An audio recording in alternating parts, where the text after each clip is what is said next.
Hello everyone! And hello mga madam! Welcome back again to my hair transformation! Since medyo malapit-lapit na ang Hair Asia, kaya naman for today's client, halika at samahan niyo ako at tayo ay magpa-fashion hair color. At may isi-share ako sa inyo na hair products.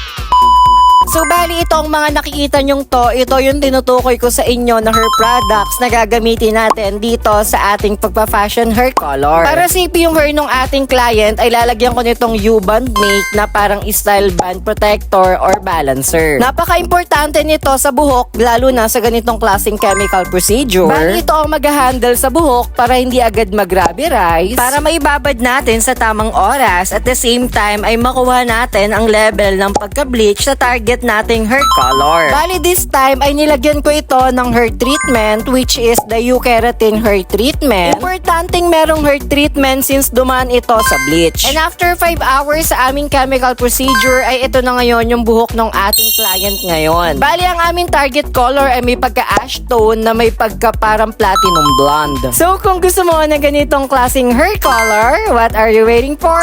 Book your appointment now here at Ruel Cortez Hair Studio. Experience premium services here at Ruel Cortez Hair Studio.